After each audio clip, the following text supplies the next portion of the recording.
Bonjour à tous et à toutes, vraiment, on est ensemble, on est tous dans le même bateau. Aujourd'hui, une vidéo qui va casser des briques, une vidéo historique. Vous savez que j'aime beaucoup les vidéos historiques, mais l'histoire, ça n'est pas que les batailles, ça n'est pas que les vengeances, ça n'est pas que les personnages historiques, c'est également le quotidien, c'est également le papier toilette, une vidéo e-education. On va s'intéresser aujourd'hui à l'histoire du papier toilette.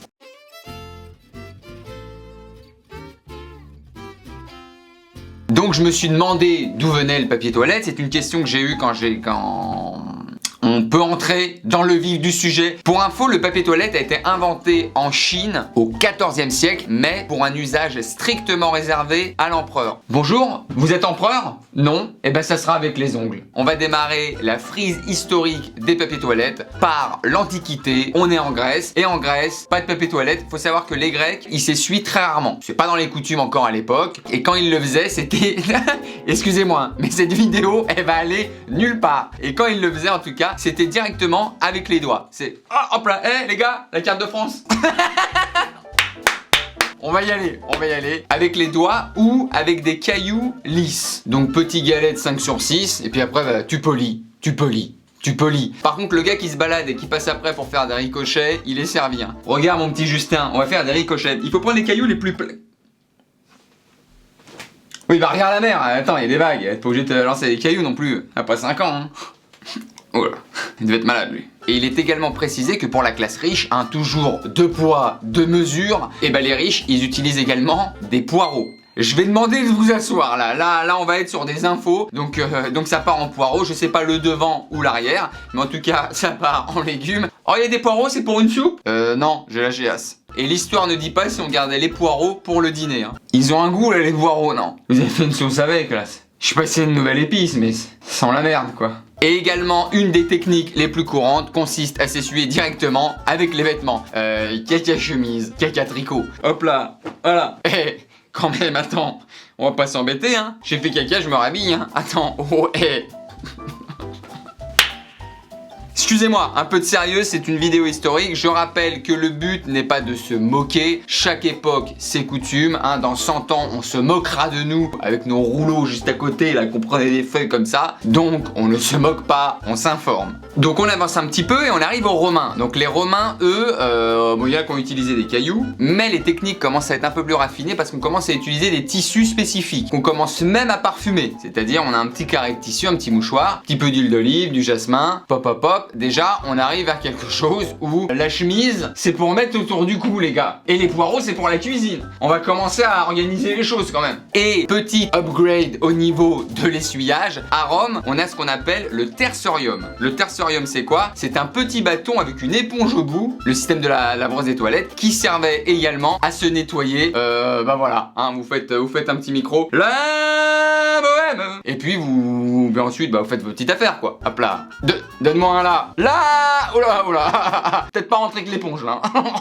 Donc on arrive au Moyen-Âge. On commence à démocratiser un petit peu cette histoire du bâton. Un petit bâton raclette, hein. Je vous fais le pare-brise avec. C'est pour ceux qui, voilà, peut-être mangent mexicain. Voilà, on enlève le gros du taf et on se fignole. Là, attention, on va rentrer dans le technique, on va rentrer dans le vif du sujet, on va rentrer dans le schéma tactique. Est-ce qu'on est en 4-4-2? Est-ce qu'on se sert des ailiers? Vraiment, on est sur un schéma. On va faire un catenaccio qui va défendre bien bas et on se fignole donc au foin ou avec de la terre également. C'est les coutumes de l'époque, on ne juge pas. Mais ce genre de bâton, faut savoir que c'est un objet qui existe depuis très longtemps en Chine. Eux, ils l'ont déjà inventé, ils ont déjà tout compris à l'hygiène anal, et c'est même un bâton très précieux, un objet qui se passe, et non mais écoutez bien, je vous demande de vous taire, c'est un objet qui se passe lors des successions de père en fils. On ne juge rien du tout les gars.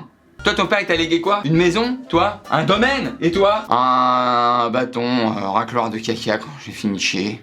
Moi je croyais qu'en Asie ils étaient plus sur des délires de voici ton katana qui te fera samouraï. Eh bien non, en fait c'est voilà ton bâton à racloir des fesses que tu iras bien vers la gauche parce que c'est normalement un petit peu là qu'il y a le plus de taf à faire. Enfin tu racleras quoi. Merci. C'est bien le bâton que t'as utilisé toute ta vie pour te racler. D'accord. Qui vient de ton père. Qui venait de son père. Qui lui venait de son père également. D'accord. Tu l'as utilisé ce matin là, on est bien d'accord. Ça fait tourner la tête, hein, votre truc, hein. Mais pour la société médiévale, hein, pour le peuple, ce qui s'est fait le plus, c'est un petit peu le bon produit, c'est le produit téléachat, c'est le produit phare. Attention, j'ai nommé la feuille de marronnier. La feuille de marronnier, c'est quoi? C'est de la souplesse, c'est de la texture, c'est de la douceur. Regardez le beau produit, c'est écolo, c'est recyclable. J'ai envie de vous laisser faire caca. Donc à l'époque, dans les campings, si tu vois un mec se balader avec des feuilles de marronnier, oh les gars, il y a Philou qui emmène les petits à la piscine. En Asie, on utilise également des coquillages, des petites coquilles de moule. Je ne vous fais pas de dessin, vous comprendrez le système également. Alors pareil, j'espère que c'est utilisé après le déjeuner. On arrive au 17e et 18e siècle, où là, on commence à s'essuyer que avec du linge. Et pour même les plus riches, avec du velours. Eh, quand même, il y en a qui pètent peu au leur cul, hein. On repart dans la vidéo e-education. Au 18e siècle, les journaux se développent de plus en plus. Tac, un petit article. Brac, et ça devient le papier. Excusez-moi pour les bruitages. Et ça devient le papier hygiénique le plus utilisé. C'est les journaux. On enveloppe la nourriture. On s'essuie. C'est donnant-donnant. Donc là, on arrive au 19e siècle. Donc voilà, on est sur...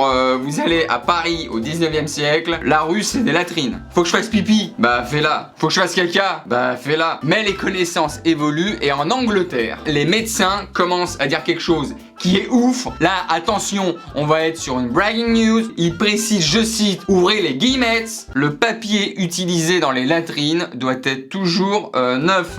Voilà, c'est... On a bien avancé aujourd'hui quand même, non? Ah, écoutez, on vient d'apprendre aux gens que papier caca, papier pas là, hein. C'est un anus par personne, c'est un papier par anus. C'est pas des cartes Pokémon les PQ, hein. C'est pas en échange. Waouh, tu l'as celui-là, tiens, prête-le-moi. Ah là, tiens, plus 3 points. Non, on n'est pas là-dessus. Parce que en vrai, il est pas rare qu'à l'époque, un papier... Non mais...